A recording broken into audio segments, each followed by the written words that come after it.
ओम शांति। आज 11 जून 2020 के बाबा के महावाक्य हैं। बाबा समझाते, मीठे बच्चे, ये रुद्र ज्ञान यज्ञ स्वयं रुद्र भगवान ने रचा है। ये रुद्र ज्ञान यज्ञ स्वयं रुद्र भगवान ने रचा है। इसमें तुम अपना सब कुछ स्वाहा करो, क्योंकि अब घर चलना है। बाबा क्या समझा रहे हैं? अपना तन मन धन सहित बाबा के ऊपर समर्पित होना है और सब कुछ अपना स्वाहा कर देना है, क्योंकि अब हमें घर चलना है। प्रश्न है, संगम युग पर कौन सा वंडरफुल खेल चलता है? संगम युग पर कौन सा वंडरफुल खेल चलता है? उत्तर है, भगवान के रचे हुए यज्ञ में ही असुरों के विघ्न पड़ते हैं। ये भी संगम युग पर वंडरफुल खेल चलता है। ऐसा यज्ञ फिर सारे कल्प में नहीं रचा जाता है। ये राजस्व अश्वमेध यज्ञ है, स्वराज्य पाने के लिए। ये जो यज्ञ बाबा ने रचा है, ये कौन सा यज्ञ है? बाबा ने कहा स्वराज्य पाने का है। इसमें ही विघ्न पड़ते हैं। ओम शांति। तुम कहाँ बैठे हो? इसको स्कूल भी कह सकते हैं, यूनिवर्सिटी भी कह सकते हैं। ये विश्वविद्यालय है जिसकी ईश्वरीय ब्रांचेस हैं। बाबा ने बड़े से बड़ी यूनिवर्सिटी खोली है। शास्त्रों में भी रुद्र नाम रख दिया है। इस समय तुम बच्चे जानते हो, शिव बाबा ने ये पाठशाला अथवा यूनिवर्सिटी खोली है। ऊंच से ऊंच बाबा हम बच्चों को पढ़ाते हैं। ये तो बच्चों की बुद्धि में याद रहना चाहिए। भगवान हमको पढ़ाते हैं। उनका ये यज्ञ रचा हुआ है। इसका नाम भी बाला है, राजस्व अश्वमेध रुद्र ज्ञान यज्ञ। राजस्व अर्थात स्वराज्य। बाबा ने कहा ये स्वराज्य पाने के लिए ये अश्वमेध है। ये भी जो कुछ देखने में आता है उन सबको स्वाहा कर रहे हैं। देखो, ये शरीर भी स्वाहा हो रहा है। आत्मा तो स्वाहा हो नहीं सकती है, शरीर तो विनाशी है ना। तो बाबा ने कहा आत्मा तो स्वाहा नहीं हो सकती है। बाकी सब आत्माएं वापिस अपने घर चली जाएंगी। इसको संगम युग कहते हैं। बहुत आत्माएं भागेगी तो ये शरीर आदि खत्म हो जाएगी। ये सब ड्रामा है। तुम ड्रामा के वश में चल रहे हो। बाबा कहते हैं हमने राजस्व यज्ञ रचा है। ये भी ड्रामा प्लान अनुसार यज्ञ रचा जाता है। ये ड्रामा भी बना बनाया हुआ है। ड्रामा प्लान अनुसार एक ही बार यज्ञ रचा जाता है, क्योंकि बाबा ने कल युग के अंत में ये यज्ञ रचा जाता है। स्वयं परम पिता परमात्मा ने ये यज्ञ रचा है। अब ये चक्र फिर से रिपीट हो रहा है। फिर से नई दुनिया की स्थापना हो रही है। तुम नई दुनिया में स्वराज्य पाने के लिए पढ़ाई पढ़ रहे हो। तो बाबा कहते हैं पवित्र तो जरूर बनना है। बनते भी वही हैं। कौन बनते हैं? जो ड्रामा प्लान अनुसार जिन्होंने कल पहले ज्ञान लिया होगा। तो बाबा ने कहा अभी भी बन रहे हैं ना। साक्षी होकर के ड्रामा को देखना होता है, फिर भी पुरुषार्थ तो करना होता है ना। बाबा ने कहा फिर भी क्या करना होता है? पुरुषार्थ तो करना होता है। बच्चों को मार्ग भी तो बताना है। अब बाबा ने कहा बाबा ज्ञान देते हैं तो बच्चों को मार्ग भी बता रहे हैं ना। तो बाबा कहते मुख्य बात तो पवित्रता की आती है। मुख्य पॉइंट्स क्या है? पवित्रता की है। बाबा को बुलाते भी हैं, आओ पवित्र बनाकर हमको इस चीची दुनिया से ले चलो। बाबा आए हैं हमको घर ले जाने के लिए। इसलिए आए हैं बाबा, हम बच्चों को घर ले जाने के लिए। बच्चों को बहुत पॉइंट्स दी जाती है, किस लिए देते हैं बाबा? हाँ? बाबा ने समझाने के लिए बच्चों को बहुत सारे पॉइंट्स देते हैं। मुख्य बात फिर भी बाबा कहते हैं मन मना भाव, मामेकम याद करो। पावन बनने के लिए ही बाप को याद करते हैं, ये भूलना नहीं चाहिए। क्या समझाया बाबा ने? जो नॉलेज बाबा हम बच्चों को दे रहे हैं वो हमें भूलनी नहीं चाहिए। जितना याद करते हैं उतना हमारा इसमें फायदा है। तो बाबा समझा रहे हैं जितना याद करते जाएंगे उतना हमारा फायदा होगा। तो चार्ट रखना चाहिए, क्योंकि बाबा ने कहा चार्ट में अच्छी चेकिंग हो जाती है, नहीं तो पिछाड़ी में फेल हो जाएंगे। बच्चे समझते हैं हम ही सतो प्रधान थे, सो भी नंबर वार पुरुषार्थ अनुसार। जो ऊंच बनते हैं उनको मेहनत भी जास्ती करनी पड़ती है। बाबा क्या कह रहे हैं? बच्चों को मेहनत भी जास्ती करनी पड़ेगी, याद में भी रहना पड़ेगा। ये तो समझते हैं थोड़ा सा समय है अभी तो। बाबा ने कहा समय देखो कितना कम है, फिर सुख के दिन आने हैं, बरोबर हमारे अथाह सुख के दिन आएंगे। बाबा एक ही बार आते हैं दुख धाम खलास कर। हाँ, क्या कर रहे हैं? दुख धाम खलास कर सुख धाम में ले जाने के लिए। तो बाबा ने कहा किस लिए आ रहे हैं बाबा? सुख धाम में ले चलने के लिए आते हैं। तुम बच्चे जानते हो अभी हम ईश्वरीय परिवार के हो, फिर हम दैवी परिवार में चले जाएंगे। इस समय का ही गायन है, ये संगम ही पुरुषोत्तम ऊंच बनने का युग है। तुम बच्चे जानते हो हमको बेहद का बाबा पढ़ा रहे हैं, फिर आगे चलकर सन्यासी लोग भी मानेंगे। क्या समझा रहे हैं बाबा? हाँ, कि बाबा ने कहा एक समय आएगा कि सब समझेंगे इस ज्ञान को। वे भी समय आएगा ना, सन्यासी भी आदि आकर समझेंगे कि सृष्टि का चक्र कैसे फिरता है। ये नॉलेज और कोई में है नहीं।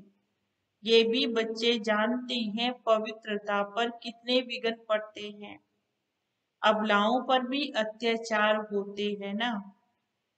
देखो द्रौपदी ने भी पुकारा था कि मेरी लाज बचाओ, तो दिखाया ना शास्त्रों में कि कैसे श्री कृष्ण जो है द्रौपदी की लाज बचाते हैं। पहले वो उनको याद नहीं करती है और लास्ट में ही उनको उसकी याद आती है। तो देखो मदद करने के लिए, रक्षा करने के लिए श्री कृष्ण को दिखाया गया है। वास्तव में तुम सब द्रौपदियां हो, सीताएं हो, पार्वतियां हो। याद में रहने से अबलाएं कुब्जाएं भी बाप से वर्षा ले लेती हैं। याद में तो रह सकती है ना, भगवान ने आकर यज्ञ रचा है, इसमें ही विघ्न पड़ते हैं, याद में ही विघ्न पड़ते हैं। तो बाबा ने कहा अभी भी विघ्न पड़ते रहते हैं। कन्याओं को जबरदस्ती शादी आदि करा देती हैं, नहीं तो फिर मारकर भी निकाल देते हैं। शुरू शुरू में जैसे यज्ञ की स्थापना के समय में भी ऐसा हुआ कि अगर ज्ञान में चलने के लिए कहते थे तो घर से निकाल भी दिया, बहुत सारे अत्याचार सहन किए। तो बाबा ने कहा इसलिए पुकारती हैं हे पतित पावन आओ, तो जरूर उनको रथ तो चाहिए ना। अब भगवान कैसे आकर के हमको समझाए, तो इसलिए बाबा को फिर ब्रह्मा बाबा के तन में आना पड़ा, जिसमें आकर के हमको पावन बनाते हैं। गंगा के पानी से कोई पावन नहीं बन सकता है। बाबा क्या समझा रहे हैं कि अगर गंगा स्नान से पावन बनते तो आज तो सारी दुनिया पावन हो जाती, कोई पतित रहता ही ना। तो बाबा ने कहा बाबा ही आकर पावन दुनिया का मालिक बनाते हैं ना। तुम देखते हो हम इस पति दुनिया का अभी विनाश सामने पड़ा खड़ा है, क्यों ना हम बाबा का बन जाएं और स्वाहा हो जाएं। बाबा ने कहा क्यों ना हम बाबा का बन जाएं, स्वाहा हो जाएं। पूछते हैं स्वाहा कैसे हो, कैसे हम अ, अपने आप को बाबा के प्रति सब कुछ अपना समर्पण कर सकते हैं। तो बाबा ने कहा कई बच्चे पूछते हैं कैसे हम अपना सब कुछ ट्रांसफर कर दें। तो बाबा ने कहा, बाबा कहते हैं तुम्हें अगर ट्रांसफर करना है तो एग्जाम्पल है ना, कौन है? ब्रह्मा बाबा। तो बाबा ने कहा ब्रह्मा बाबा को देखो, ये खुद करके सिखा रहे हैं। जैसा कर्म हम करेंगे हमको देखकर और भी करेंगे। बाबा ने भी इनसे कर्म करना सिखाया है। सारा यज्ञ में सब कुछ स्वाहा कर दिया। देखो बाबा ने तो अपने लिए कुछ भी नहीं रखा, ना अपने बच्चों आदि के लिए कुछ रखा था। सब कुछ क्या कर दिया? परमात्मा के ऊपर समर्पण किया। स्वाहा होने में कोई तकलीफ थोड़ी ही है। ये ना तो बहुत साहूकार था ना बहुत गरीब था। देखो कितना साधारण था। बाबा कितना साधारण था। तो बाबा ने कहा यज्ञ भी रचा जाता है तो उनमें खान पान की सब सामग्री आदि बाबा ने कहा चाहिए ना। ये ईश्वरीय यज्ञ है। ईश्वर ने आकर इस ज्ञान यज्ञ की स्थापना की है। बाबा ने क्या कहा? बाबा आकर के इस यज्ञ की स्थापना करते हैं, तुमको पढ़ाते हैं। इस यज्ञ की महिमा बहुत भारी है। हाँ? क्या समझा रहे हैं बाबा? इस यज्ञ की महिमा कितनी भारी है। ईश्वर यज्ञ से तुम्हारा शरीर निर्वाह होता है। जो अपने को अर्पणमय समझते हैं, हम ट्रस्टी हैं, ये सब कुछ ईश्वर का है। बाबा ने कहा कौन से बच्चों के लिए? कि जो ये समझते हैं कि बाबा ये जो कुछ है ये सब आपका है और हम आपके यज्ञ से ही खा रहे हैं, आपके यज्ञ से ही हम पहन रहे हैं, आपका दिया हुई पहन रहे हैं। ऐसे तो हम भक्ति मार्ग में भी ये सब कहते ही आए हैं ना।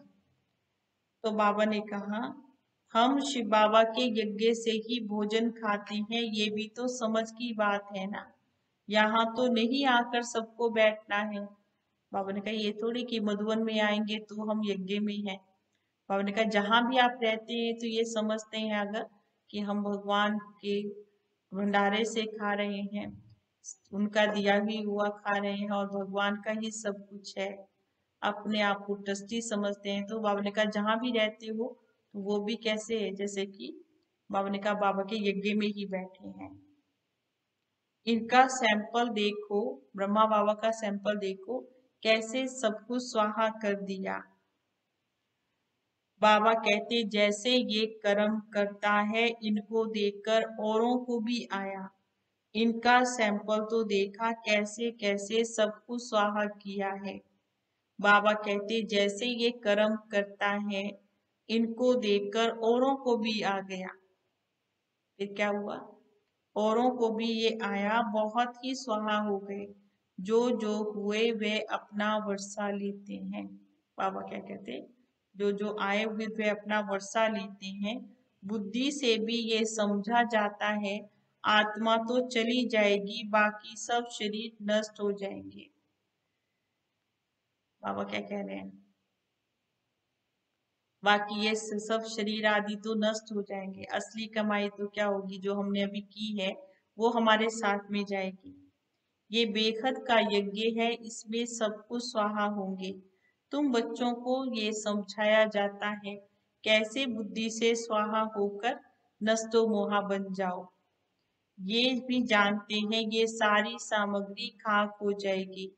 कितना बड़ा यज्ञ है ना, वहां फिर कोई यज्ञ नहीं रचा जाएगा। कहाँ की बात कर रहे हैं बाबा? सत्य की बात कर रहे हैं। हाँ, कि वहां कोई भी यज्ञ नहीं रचा जाएगा, ना कोई उपद्रव होते हैं। ये सब तो भक्ति मार्ग के अनेक यज्ञ हैं, ये सब खत्म हो जाएगा। ज्ञान सागर एक ही भगवान है, वही मनुष्य सृष्टि का बीज रूप है, सत्य है, चैतन्य है। अब बाबा ने कहा शरीर तो जड़ है ना, आत्मा ही चैतन्य है, वे ज्ञान का सागर है। तुम बच्चों को ज्ञान सागर बाप बैठकर पढ़ाते हैं। कौन पढ़ा रहे हैं? बाबा। हम बच्चों को ज्ञान सागर बाबा हम बच्चों को पढ़ा रहे हैं। वे सिर्फ गाते रहते हैं और तुमको बाबा सारा ज्ञान सुना रहे हैं। क्या कर रहे हैं? तुमको बाबा क्या कर रहे हैं? सारा ज्ञान सुना रहे हैं।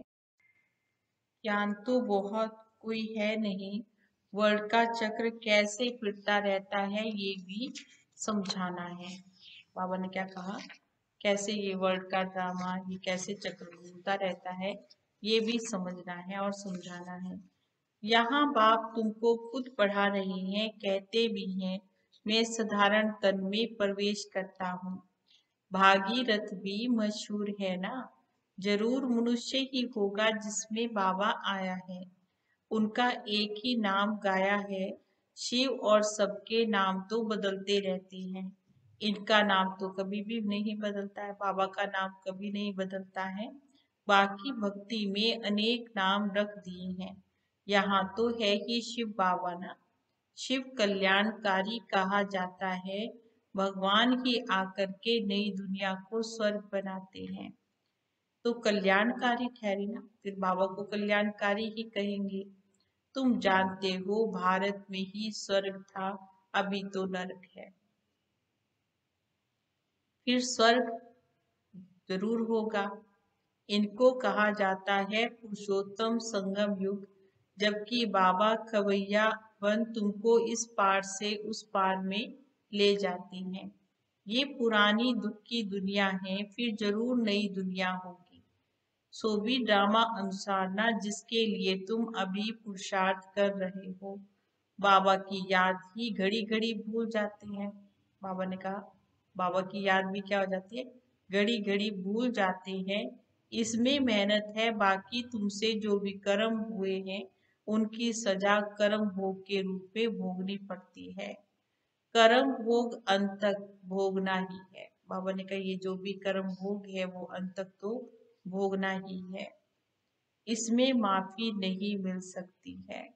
ऐसे नहीं बाबा क्षमा कर दो। बाबा ने कहा कुछ भी नहीं, ड्रामा अनुसार सब होता है, क्षमा आदि होती नहीं है।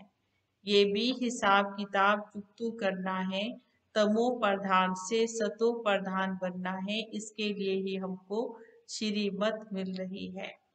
श्री श्री शिव बाबा की श्रीमत से तुम श्री बनते हो। ऊंच से ऊंच बाप तुमको ऊंच बना रहे हैं। तुम अभी बन रहे हो, अभी तुमको ये समृद्धि आई है। बाबा कलब कलब हम बच्चों को आकर के पढ़ाते हैं। तो बाबा ने कहा ये भी कितनी खुशी और नशे की बात है ना। आधा कल्प उनकी प्रारब्ध मिलती है, सृष्टि का चक्र कैसे फिरता है उस नॉलेज की दरकार नहीं रहती है। कल्प कल्प एक ही बार आकर के बाबा बताते हैं कि ये सृष्टि का चक्र कैसे फिरता है। तुम्हारा काम पढ़ना और पवित्र बनना है। बाबा क्या समझा रहे हैं? तुम्हारा काम पढ़ना और पवित्र बनना है और योग में रहना है। बाबा का बनकर अगर हम पवित्र नहीं बनते हैं तो 100 गुना दंड मिलता है। देखो नाम भी बदनाम हो जाता है। गाते भी हैं सतगुरु का निंदक ठोर ना पाए। मनुष्यों को ये पता ही नहीं है कि ये कौन है। सत बाप ही सतगुरु सत टीचर होगा ना, तुमको पढ़ाते हुए हैं। उनको सच्चा सतगुरु भी कहते हैं। जैसे बाबा ज्ञान का सागर है, तुम भी ज्ञान के सागर हो। बाबा ने यहाँ टाइटल दिया बच्चों को, तुम भी ज्ञान के सागर हो। बाबा ने तो हम बच्चों को सारा ज्ञान दे दिया। जिसने जितना कलप पहले धारण किया है उतना ही करेंगे ना। बाबा ने कहा इसमें भी पुरुषार्थ करना है, कर्म के बगैर तो हम रह नहीं सकते हैं। अब कर्म तो बाबा ने कहा करना ही पड़ता है ना। कुछ भी है कैसा भी है, बाबा ने कहा खाना भी है सोचना भी है, ये सब कर्म में ही आ जाएगा ना। कितने हठ योग आदि करते हैं, ये भी कर्म करना हुआ, ये भी एक धंधा हुआ ना, सो भी आजीविका के लिए। नाम भी बहुत होता है, बहुत पैसा मिलता है। पापा ने कहा देखो कई हट पर पानी में चलते हैं, आग पर चलते हैं। तो बाबा ने कहा सिर्फ उड़ नहीं सकते हैं, उसमें तो पेट्रोल आदि चाहिए, लेकिन इनसे कुछ भी फायदा नहीं है। पावन तो बनते नहीं है ना। ये साइंस वालों की रेस है, उनकी है साइंस की रेस, और तुम्हारी है शांति धाम, और ये है दुख धाम। हम शांति धाम से फिर सुख धाम में चले जाते हैं। ये दुख धाम तो यही खलास होना है। बाबा क्या समझा रहे हैं? ये दुख धाम तो यही खलास हो जाना है। ये अच्छी रीति धारण कर फिर औरों को धारण कराना है। अब तो थोड़े से रोज है। बाबा ने कहा अब तो देखो कितना समय है, कितना कम समय है ना, ये थोड़े से रोज है। ये पढ़ाई पढ़कर फिर शरीर निर्वाह अर्थ माथा मारना पड़ता है। तकदीरवार बच्चे तो फौरन निर्णय ले लेते हैं कि हमें कौन सी पढ़ाई पढ़नी है, और उस पढ़ाई से हमें क्या मिलेगा, और इस पढ़ाई से हमें क्या मिलेगा। क्योंकि बाबा ने कहा देखो उस पढ़ाई से विनाशी है, एक जन्म के लिए है, वो भी कितने साल है कुछ पता नहीं है। तो बाबा ने कहा वो तो खत्म हो जाती है ना। तो बाबा ने कहा अपने को आत्मा समझो, अपने घर चलना है। ये है दुख धाम, वो है सुख शांति धाम। हम शांति धाम से फिर सुख धाम में जाते हैं। और ने कहा यहाँ से जब शरीर छोड़ते हैं तो पहले शांति धाम जाएंगे, और उसके बाद फिर सुख धाम में आएंगे। ये दुख धाम तो खलास होना है, ये अच्छी रीति धारण कर फिर औरों को धारण कराना है। बाकी थोड़े रोज हैं, वे पढ़ाई पढ़कर फिर शरीर निर्वाह अर्थ माथा मारते हैं। तो बाबा ने कहा इस पढ़ाई से तो 21 जन्म की प्रारब्ध मिल जाती है। तो ख्याल करना चाहिए हमें कौन सी पढ़ाई पढ़नी चाहिए, जिससे हमें बेहद का वर्षा मिले। परंतु ड्रामा प्लान अनुसार कोई की तकदीर में नहीं, तो फिर उस पढ़ाई में ही लगे रहते हैं। और ये पढ़ाई फिर नहीं पढ़ते हैं कि समझते हैं कि नहीं हमें तो टाइम नहीं है ना, कि हमें तो वो लौकिक पढ़ाई में टाइम देना पड़ता है। कहते हमें फुर्सत नहीं मिलती है। बाबा पूछते हैं कौन सी नॉलेज अच्छी है। अच्छा उनसे क्या मिलेगा और इससे क्या मिलेगा। कहते हैं बाबा जिस्मानी पढ़ाई से क्या मिलेगा, थोड़ा बहुत करके कमा लेंगे। तो बाबा ने कहा यहाँ तो भगवान पढ़ाते हैं, हमको तो पढ़कर राजाई पद पाना है, तो ज्यादा ध्यान किस बात पर देना है। तो आज बाबा ने इस बात पर अटेंशन दिलाया कि ज्यादा ध्यान हमें जो भगवान हमें पढ़ा रहे हैं उस पढ़ाई पर देना है। तो बाबा ने कहा कोई तो फिर कहते हैं बाबा ये कोर्स पूरा करके फिर आएंगे। बाबा समझ जाते इनकी तकदीर में ही नहीं है। क्या होना है सो तो आगे चल कर के देखेंगे। समझते हैं ना शरीर पर तो भरोसा नहीं है, तो फिर सच्ची कमाई में लग जाना चाहिए। बाबा क्या समझा रहे हैं कि अभी ये बच्चों को समझ आ जानी चाहिए, सच्ची कमाई में लग जाना है। जिसकी तकदीर में नहीं है वे अपनी तकदीर कैसे जगा सकते हैं। जिसकी तकदीर में होगा वही जगाएंगे। पूरा जोर लगाना है, हम बाबा से वर्षा लेकर के ही छोड़ेंगे। बेखद का बाबा हमको राजाई देते हैं, तो क्यों ना ये एक अंतिम जन्म पवित्र बन हम पवित्र बने। इतने ढेर बच्चे पवित्र रहते हैं, कोई झूठ थोड़े ही बोलते हैं। सब पुरुषार्थ कर रहे हैं, सब पढ़ रहे हैं, फिर भी विश्वास नहीं करते हैं। बेखद का बाप आते ही तब है जब पुरानी दुनिया को नया बनाना होता है। पुरानी दुनिया का विनाश तो सामने खड़ा है, ये बहुत क्लियर है। देखो समय भी बरोबर वही है, अनेक धर्म भी है, सत्युग में तो एक धर्म होता है। ये भी तुम्हारी बुद्धि में है ना, तुम्हारे में भी कोई है जो निश्चय अर्जुन कर रहे हैं। बाबा ने कहा तुम्हारे में भी बहुत थोड़े हैं जिनको ये निश्चय है कि हमको भगवान पढ़ा रहे हैं। अरे बाबा ने कहा, निश्चय करने में कोई टाइम थोड़ी ही लगता है। शरीर पर तो जरा भी भरोसा नहीं है, जरा भी चांस नहीं गंवाना चाहिए। जिसकी तकदीर में नहीं तो उनकी बुद्धि में आएगा भी नहीं। बाबा ने कहा, किसी की तकदीर में नहीं तो उनकी बुद्धि में आएगा भी नहीं। अच्छा, मीठे मीठे सिकिलरे बच्चों प्रति माता पिता बाप दादा का याद प्यार और गुड मॉर्निंग। रूहानी बाप की रूहानी बच्चों को नमस्ते। हम रूहानी बच्चों की रूहानी बाबा को नमस्ते। नमस्ते नमस्ते जी, गुड मॉर्निंग बाबा। धारणा के लिए मुख्य पॉइंट्स हैं। पहली पॉइंट है, सच्ची कमाई कर 21 जन्मों के लिए अपनी तकदीर बनानी है। सच्ची कमाई कर 21 जन्मों के लिए अपनी तकदीर बनानी है। शरीर पर कोई भरोसा नहीं है, इसलिए जरा भी चांस नहीं गंवाना है। इस शरीर पर कोई भरोसा नहीं है, इसलिए बाबा ने कहा कोई भी चांस हमको गंवाना नहीं है। और दूसरी पॉइंट है, नष्टो मोहा बनकर अपना सब कुछ रुद्र यज्ञ में स्वाहा कर देना है। अपना सब कुछ रुद्र यज्ञ में स्वाहा कर देना है। अपने को अर्पण कर ट्रस्टी होकर संभालना है। क्या करना है? अपने को ट्रस्टी होकर के संभालना है। साकार बाबा को फॉलो करना है। क्या करना है? साकार में बाबा को फॉलो करना है। और आज का वरदान है, गलानी करने वाले को गलानी करने वाले को गुण माला पहनाने वाले इष्ट देव महान आत्मा भव। गलानी करने वाले को गुण माला पहनाने वाले इष्ट देव महान आत्मा भव। जैसे आजकल आप विशेष आत्माओं का स्वागत करते समय कोई ना कोई स्थूल माला आदि गले में डालते हैं ना, तो आप डालने वाले के गले में रिटर्न करके देते हो।